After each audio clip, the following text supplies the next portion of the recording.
പരിശുദ്ധമായ ദുൽഹിജ്ജയുടെ മാസം നമ്മളിലേക്ക് വരികയാണ്. ദുൽഹിജ്ജ മാസത്തിന്റെ ഏറ്റവും ശ്രേഷ്ഠമായ ദിവസമാണല്ലോ ബലിപെരുന്നാളിന്റെ ദിവസം, പെരുന്നാളിന്റെ സുദിനം. അന്നത്തെ ദിവസത്തിലെ ഏറ്റവും വലിയ മഹനീയമായ കർമ്മമായി നബി സല്ലല്ലാഹു അലൈഹി വസല്ലം തങ്ങൾ പഠിപ്പിച്ചതാണ് ഉദ്ഹിയ്യത്ത്, ബലിദാനം. അല്ലാഹു അത് നിർവഹിക്കാൻ തൗഫീഖ് തരട്ടെ.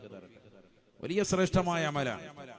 നബിയന റസൂലുള്ളാഹി സ്വല്ലല്ലാഹു അലൈഹി വസല്ലം തങ്ങൾ പറയുകയാണ്, മാ അമില ബിനു ആദമ മിൻ അമലിൻ യൗമൻ നഹരി അഹബ്ബ ഇലല്ലാഹി മിൻ ഇഹ്റാഖിദ് ദമി وإنه ليأتي يوم القيامة بقرونها